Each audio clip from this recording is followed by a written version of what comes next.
Alright. Hey guys. This week I'm doing a video for our upcoming time trial on Trial Mountain for 500 pp cars. I have some cars set up already to show you guys as I do not have any money, as you can see. First we're going to start off with this S2000. I'm going to show you how I built. If you don't have one already, I believe right now it is in the used car dealership. And so I always like to see what cars are in there prior to an event and utilize one of those cars for the upcoming event. Unfortunately, wow, the S2000 just got out of the shop, but we still have different options. We have the S14 you can grab. You got the Evo 5, the STI, the S13, and thankfully it's the Ks. Try out the Genos 240Z and also the Unos Roadster. All of these I would recommend as good choices.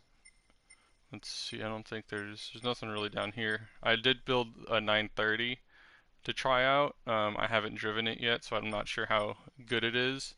The Dino could be a good car too if you got the cash to spend on it.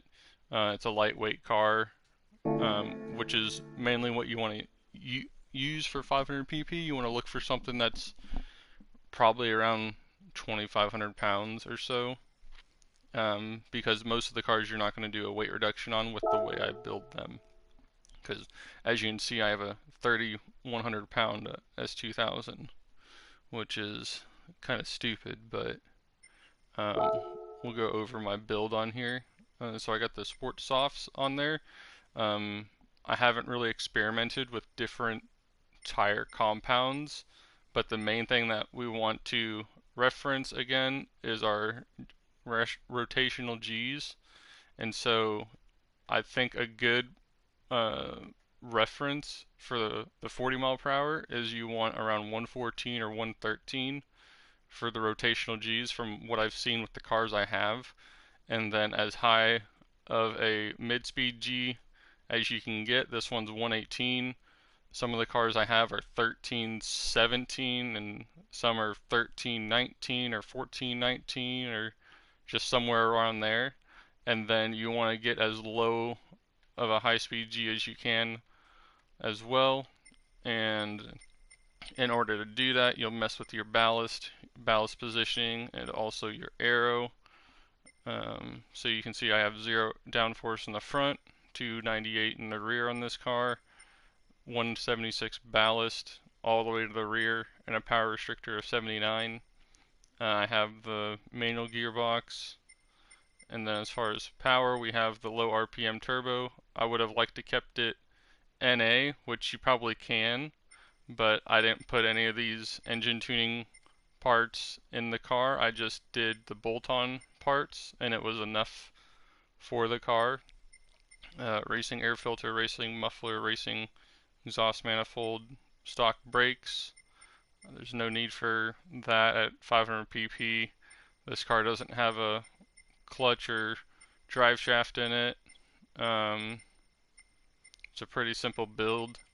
I started my diff off at 560 and 5, and I just haven't really changed it at all. 5 on the initial torque and braking sensitivity should hopefully give you the most rotation and oversteer. And same with putting the Excel at 60. So since the cars just, these 500 cars are going to be super slow, I just went super aggressive with the diff settings to try and just help these cars rotate.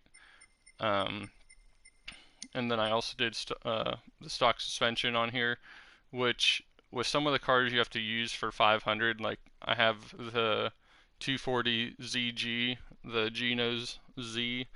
The stock suspension on that car is a pain in the butt. Same thing with the Unos Roadster, but if you can drive it, the car is going to be super competitive, and it also has similar G's. So that's mainly what I look at right here and what affects the speed of the car on a track. I mean, you could try and do maybe sport hards if you want some suspension on the car and still have some decent power. I would recommend probably just doing street. I think it's street suspension. Um, but you just got to play around and see what the PP is worth for the car. Like we can go over here and see for this S2000 how much it would cost. So this would cost nearly 6 pp for the street suspension, and if we go to racing suspension, it's going to cost you nearly 11 pp. So the difference between the two suspension parts pp wise is 4 pp about, which isn't too bad, but it's that initial jump. So this is almost 6 pp starting off, and so I wouldn't really even go for the street suspension on this car since the pp costs so much. And just little power mods, like if I want to do bore up, I mean that's 8 horsepower and it costs almost 5 pp. So I wouldn't really worry about any suspension upgrades unless it's like a car that's starting off at like 300 pp or something, but I think this car was like mid 400s starting off. And it honestly feels pretty good. I thought this thing was going to be a boat, considering it's 3,100 pounds, but it didn't drive too bad. I'll show you a few other examples of cars that I built real quick, and then we can get into the track guide. Here's the Z, which I was really happy with. I got sport softs, normal suspension. Again, it's a real pain in the butt to drive, but it works. This one's 11, 18, 17. It didn't do too bad on Trial Mountain. It was actually my fastest time for a bit. It was a little bit faster than the S2000. Again, the diff is 560 and 5, 200 downforce in the rear, 0 in the front, full computer, 200 ballast, and all the way to the rear, 83 power restrictor, manual trans, everything, all the bolt-ons, stock brakes and pads, none of this stuff. And you can see it only weighs 2,600 pounds with full ballast and no weight reduction, so it's not too bad, but obviously a lot heavier than stock. But the reason we do that again is to set these G's where it breaks them like this. So I'd like the lower speed to be a little bit better, but since it's 500 pp, we really don't have a lot of room to play with, and I feel like it's more beneficial for the car to be here with 240 horsepower than it is to put on a weight reduction and probably have 210, 215 horsepower. I'm not sure how much it would cost, but I'm not going to find out with this car because then I'd have to rebuild it completely, and I think this would be the best bet if you want a decent car for the challenge. Another one's the Unos Roadster. This car is ridiculous. Sport softs again, normal suspension, diffs at 560 and 5, 0 downforce in the front, 300 in the rear, all the bolt-ons, as you can see, 188 ballast all the way to the rear, 98 power restrictor, manual trans, and you can see this one's 12 and 18, 17, so it's basically the same as the 240Z, but has a little bit more low speed G's, which is nice. But again, both of these, oh yeah, this thing's like basically maxed out with the low RPM turbo. You don't really, especially at this PP, you don't want to use a bigger turbo because you need the acceleration for the car, and that thing's going to spool the best and work the best. But this is going to be a super quick car. And then the last car we're going to look at is going to be the K's. And right now most of these cars you can get in the used car dealership. Sport softs again, normal suspension. 565 for the diff. I haven't drove this car yet, but really all the S chassis are going to be phenomenal cars to choose for 500 pp, as most of them start off pretty light already, and the stock suspension does not feel bad on these cars. It's a lot stiffer than the Z and the Miata. So they're like the main cars I would recommend for this PP. Downforce is 0 in the front, 295 in the rear. Full bolt-ons for this car. 198 ballast all the way to the rear. 97 power restrictor. Manual trans. None of this other stuff on it. And this car's, the low speed Gs are 113, so it's the highest so far of the cars you can get in the dealership right now. But it has lower mid-speed Gs of 117 instead of, I believe the others were 118.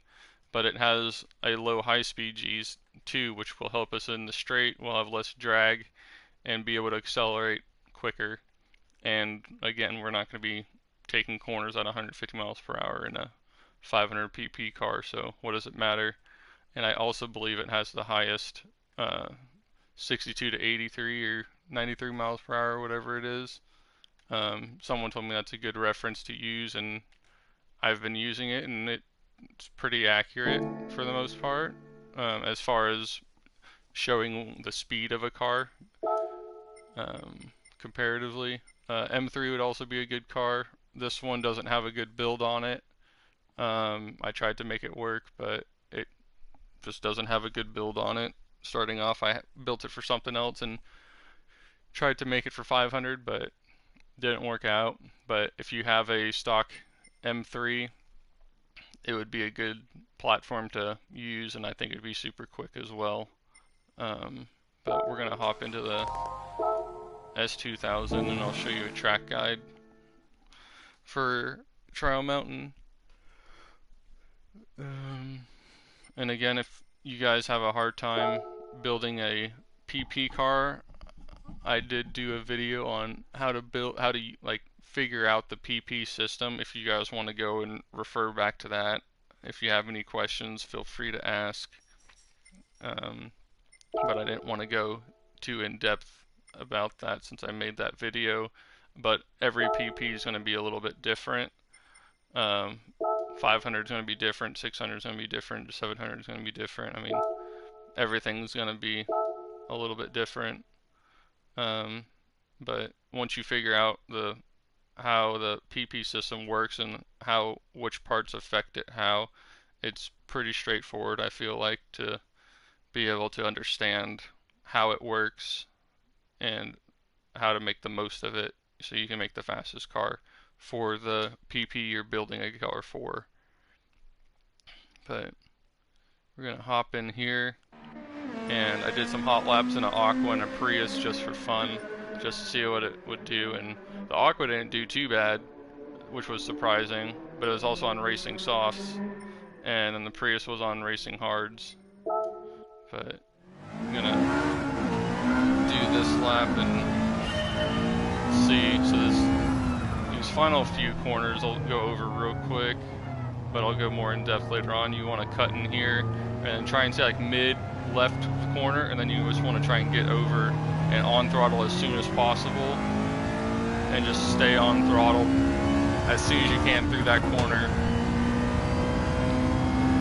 Then we're gonna come down here, and we're gonna use the yellow barrier on the right hand side as the reference point for braking. So whenever it starts, use that as a reference, and then we want to get over and straddle that curb. And same here, straddle it, and it's all clean. Straddle it here, and then we're gonna come here and brake basically as the shadow starts for the tunnel, and hug that inside and go wide on the exit, and come back in. Use the rocks on the left as a reference point. Obviously I'm not going super fast through everything, but it is what it is. And and then just let off a little bit, come through here, try and stay mid-track about, so you don't have to go very far over. And you want to hug the left side here and get on throttle as soon as you can, push wide to the outside of this tunnel. This is going to be a very important corner as it leads to the long straight on the back side of the track, and it's going to be you're going to need a lot of your speed to carry. You're going to need to carry a lot of speed through that final corner for this straight. It's going to be like a make or break corner. Then here, I believe we brake at the rumble strip as it starts, roughly, and we're going to hug here and just get back on throttle, and that was not the best, but go wide on exit, and then we're going to come in here and use this tree stump right here as a braking marker, or as a reference point. Maybe you won't brake right on it, but, and then here on the right, oh, I actually don't have usually there's billboards there, but on the left, if you're looking on the apex of that corner, there's the trees, and so you can use those. Rumble strip here, see if that's a little too early. There's also, I'll back up here. I can't drive backwards, I'm not Mater. I can't even do a burnout or anything. But as you're coming up here, you'll see on the left-hand side there's the little boards, and so I think like I either use like this, like right as these banners or whatever start on the left hand of the screen, how they get to the edge of it. I either use like the timing on this section, or maybe this section if the car has good enough brakes on the Sparko banners as they start. So I'll use one of these sets of banners as a braking reference, just timing it based on when they start, and then you'll stay wide and just try and hug this inside corner the best we can, stay left and then come over right and just stay on throttle, get on throttle as soon as we can to lead onto this straight. Another very important corner because it leads onto this straight. We want to carry as much speed and momentum as we can. I'm going to try and do a lap real quick. Hopefully it's going to be a decent lap, but this is also my first drive of the day. So I'm going to straddle the rumble strips. I'm going to brake around the shadow and get on throttle. Then we have the rocks on the left. I'm going to brake around the last one, roughly. Very wide on entry. Not ideal, obviously. Hit the brakes a little. Stay mid-ish track, hit the brakes again, hug the inside, and get on throttle. You should, on that corner, if you take it good, you should just be able to like hit the brakes a little bit and get it turned in, just basically pin right back on it on entry and just be full throttle through that corner. Come down here, we're going to brake again around the rumble strip. Hopefully it's enough. It's a little early. We're going to shoot inside here. Just carry it wide. Aim for the tree stump again.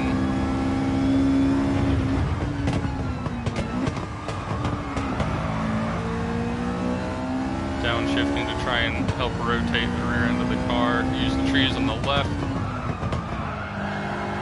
reference, and that was not good at all. That's probably the hardest corner on this track for me. I don't know why. It just doesn't work well for me. I use the first set of banners to see, and that's early. Do another lap. Full throttle through there. Like a 214, 215.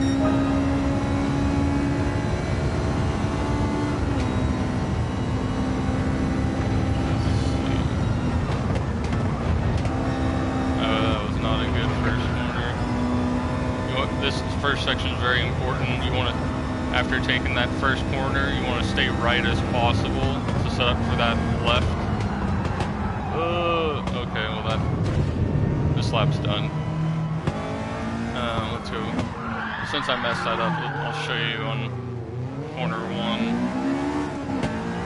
And just kind of go through the track and show you maybe at a little bit slower of a speed. I wanted to kind of go at speed at first, but now we can try and do a little bit better. So I just wanted to kind of see where my braking markers were so I could help out a little bit better. So right here, this is what we're going to be using as our reference for braking. I don't think we're going to be braking at it, but it's a good reference. Another one you could use is right here on the left, that little orange thing on the inside, the barrier. So you can see on the left side of my screen, it's like right there. So you can use that also as braking for like proximity or something. And then we'll just come into this corner and you just want to straddle this the best you can. And then we're going to come over here, straddle this, and then stay right as best we can. So that opens this up. We're going to stay flat and straddle that rumble strip, come wide, break around the shadow for the entry. I'm not sure based on time of day if that changes, but basically kind of right there. And then this rock right here is what I used last lap. Right about here. I may be better off on this rock probably, actually, since last time I went a little bit wide. So we'll probably shoot for this right here, either the beginning of that rock or right here at the end of the rock. And then we'll want to just suck the car in right here as best as we can and shoot it to the outside. Stay outside, get on the brake a little bit to get the car turned in, and just get on throttle as soon as possible. This corner is very important, and you really have no braking reference, but you just have to kind of feel it out. Basically, to me it feels like as soon as I'm coming around that last corner, and it feels like as soon as I get over to this right hand side, I'm basically having to slow back down. And so you want to brake to rotate the car, and you basically want to come in here as close as you can and get on throttle as soon as possible. And that way it shoots you right out here to the wall, and you're just full throttle, so you have as much speed as you can leading onto this straight. And I think that's going to be really important for a decent time on this track, considering how slow these cars are. So the best you can do to keep the momentum up and keep the speed up is going to be ideal. But also getting to a fast speed is important as well. And then again, using that rumble strip on the right as a reference, or the trees. I gotta show you the trees. I don't think the rumble strip obviously worked with this car. The brakes are not as bad. Some of the cars I think I was using it. You can also use that little sign right there.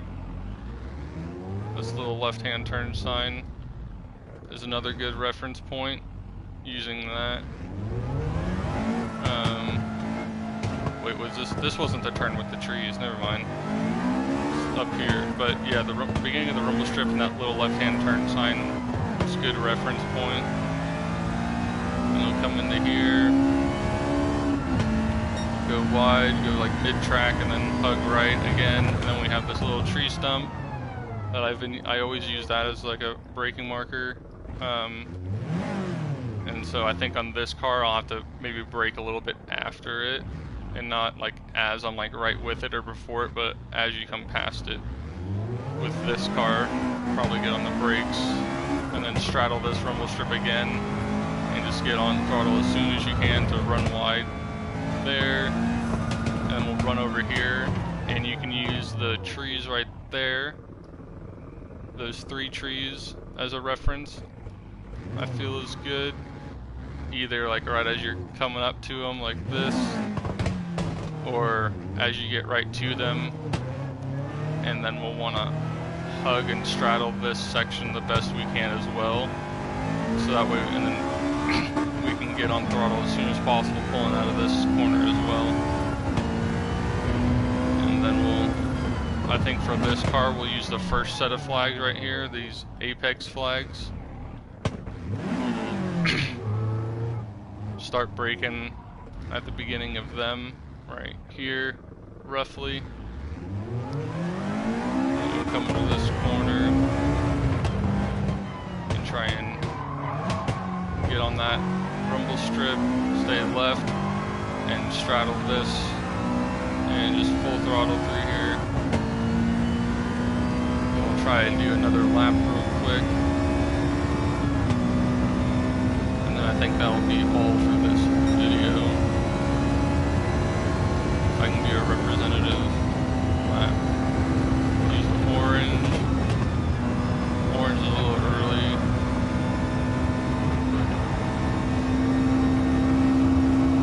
So you can just pin through there, full throttle.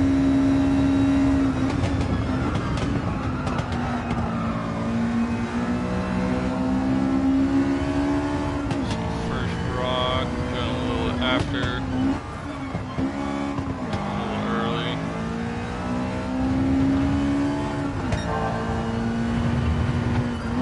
Brake a little bit.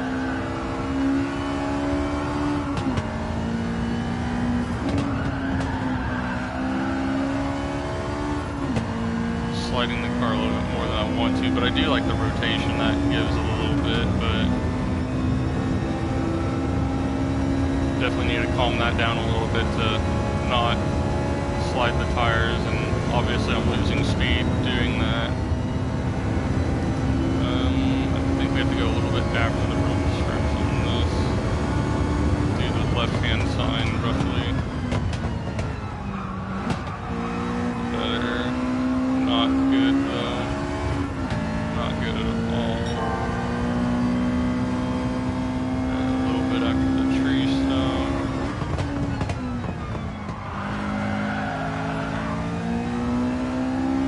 Wide. Come down here. Beginning of the trees. Get down in here. Full throttle. Run to the curve. Use the beginning of the apex. Sign things. That's way early actually. Full throttle. So this isn't the perfect lap. There's obviously a few mistakes I had. But again, it's a decent time. 13.9. It's not awful, but I think that's a good starting point for this time trial, so feel free to try out the build on this car. It's a good car.